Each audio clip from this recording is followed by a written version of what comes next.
Brought to you by V-Guard, co-powered by Sensodyne and Vimal. పలుకులలో Kesari. Associate sponsor UltraTech cement. పార్టీలో అంతర్గత ప్రత్యర్థులు ఉన్నారా లేరా దానికి సంబంధించి ఏం స్పష్టత ఇవ్వదలుచుకున్నారు? ఇప్పుడు ఎవ్వరు లేరు, నా ప్రత్యర్థులు లేరు. అందరు నా సహచరులు, నా మిత్రులు, నా మంత్రివర్గం, నా మంత్రులు అందరూ కూడా వాళ్ళు ఎంత స్వేచ్ఛగా పనిచేస్తారు, వాళ్ళు ఎంత జవాబుదారితనంగా పనిచేస్తారు. వాళ్ళందరూ ఎక్కడ మాట్లాడినా ముఖ్యమంత్రిగా నాకు ఇస్తున్న గౌరవం కానీ, వ్యవహరిస్తున్న తీరు కానీ, వాళ్ళకి నేను ఇచ్చిన బాధ్యతలు కానీ మీ కళ్ళ ముందు ఉన్నాయి కదా. సో నేను కుటుంబ పెద్దని ఈరోజు పార్టీకి కానీ రాష్ట్రానికి కానీ. వయసులో పెద్దోని కాకపోవచ్చు, అనుభవంలో పెద్దోని కాకపోవచ్చు, పార్టీలో హోదా మాత్రం పీసీసీ ప్రెసిడెంట్ అనేది ఫ్యామిలీ హెడ్, చీఫ్ మినిస్టర్ అనేది స్టేట్కు హెడ్. రెండు బాధ్యతలు నెరవేర్చేటప్పుడు చాలా బాధ్యతగా పనిచేయాలి. నేను వచ్చిన స్టూడెంట్ ఆర్గనైజేషన్ కావచ్చు, లేకపోతే నేను పనిచేసిన గత రాజకీయ పార్టీ కావచ్చు, నాకు కొన్ని నేర్పింది, విలువలు నేర్పింది, పరిపాలన నేర్పింది. ఈరోజు వాటి అన్నిటినీ క్రోడీకరించి ఈరోజు ప్రభుత్వాన్ని నడిపే ప్రయత్నం చేస్తున్నా. ఈ ప్రభుత్వం పార్లమెంట్ ఎన్నికల తర్వాత ఏదో షేక్ అయిపోతుంది, ఎవరో కూల్చేస్తారు, ఏదైనా పార్టీ అవ్వచ్చు. ఇలాంటి అనుమాన పడేవారికి లేదు అలాంటిది జరగదని కాన్ఫిడెంట్గా ఏం చెప్పగలుగుతారు? 100% నేను ఎక్కువ ఏం చెప్పను, కాలం నిర్ణయిస్తుంది.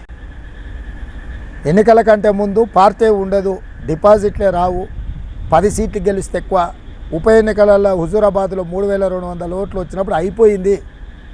లేకపోతే 2018లో నేను ఎమ్మెల్యేకి ఓడిపోయినప్పుడు రేవంత్ రెడ్డి అనేటోడికి ఇక రాజకీయ జీవితమే లేదు. ఇట్లాంటివి ఎన్నో చర్చలు జరిగినాయి, ఇట్లాంటి ఎన్నో అవాంతరాలు చూసినా. నేను జైలుకి వెళ్ళినప్పుడు కూడా అట్లనే అనుకున్నారు, అయిపోయింది రేవంత్ రెడ్డి ఇక కథమని, చీకటి కొట్టాలలో మగ్గిపోతాడు అనుకున్నారు. కావాల్సిన వాళ్ళు బాధపడ్డారు, శత్రువులు సంతోషపడ్డారు. ఈరోజు కూడా ఈ రెండు సెక్షన్స్, అభిమానులు ఇష్టపడే వాళ్ళు ఆందోళన చెందుతున్నారు, వ్యతిరేకించే వాళ్ళు సంతోషపడుతున్నారు. ఇంకెన్ని రోజులు ఎలక్షన్ అయిపోతే అయిపోయిందిలే అని. So I'm happy for that. వాళ్ళ సంతోషానికి వాళ్ళ దుఃఖానికి నేనే కారణమవుతున్నా కదా. సో మీ ప్రభుత్వాన్ని నిలబెట్టుకోవడానికి కావాల్సిన నెంబర్ని మీరు మెయింటైన్ చేయడానికి కావాల్సిన వ్యూహ రచన మీ దగ్గర ఉందంట. డెఫినెట్గా రజనీకాంత్ గారు, మీరు నన్ను చూస్తున్నారు కదా. ఆ రోజు ప్రెస్ కాన్ఫరెన్స్లో మీరు ఓపెన్గా చెప్పారు, నేను గేట్లు ఎత్తేసాను, కమాన్ అన్నారు. గేట్లు ఎత్తేసిన రోజు నిజంగానే కొంచెం చిన్న వరద వచ్చింది. అది వరద పెద్దదయ్యి అదొక పెద్ద సముద్రం అయిద్దాం అనుకున్నాం. చూస్తే 3 ఎమ్మెల్యేలు మాత్రమే వచ్చారు. గేట్లకి ఏమన్నా అడ్డం బండియా, లేదంటే రావడానికి ఇష్టపడలేదా, వచ్చిన వాళ్ళు వెనక్కి వెళ్ళిపోయారని చెప్పి వింటున్నాం? లేదు, నాకు ఒక వ్యూహం ఉంది, ఆ వ్యూహం ప్రకారమే వ్యవహరించదలుచుకున్నాను. ప్రజలలో పూర్తిగా వ్యతిరేకత ఉండి, నా పార్టీ నాయకులు చాలా సంవత్సరాల నుంచి కష్టపడి కొట్లాడిన ప్రాంతాలలో ఇప్పుడు ఉన్న పలంగా అక్కడ ఉన్న ఎమ్మెల్యేలను తీసుకుంటే నా లీడర్షిప్కి వచ్చే కష్టాన్ని కూడా దృష్టిలో పెట్టుకొని నేను వ్యవహరిస్తున్నా.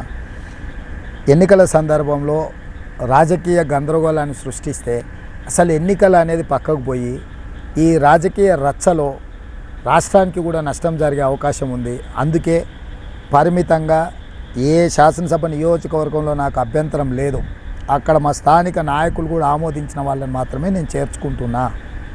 కానీ ప్రభుత్వాన్ని ఏదో చెయ్యాలనో, ప్రభుత్వాన్ని పడదోస్తామనో, కూలదోస్తామనో, ఇంకేదో కాళ్ళల్లో కట్టబెడతామని ఎవరైనా ప్రయత్నం చేసిండ్రు అనుకో, అప్పుడు చాలా వేగంగా వ్యవహరిస్తా. సో టచ్లో ఉన్నారు డెఫినెట్గా రజనీకాంత్ గారు, మీకు కూడా తెలుసు, మీరే అన్నారు వచ్చిండ్రు వెనక్కి పోయారు, ముందుకు వచ్చిండ్రు, ఇటు ఎటు అని.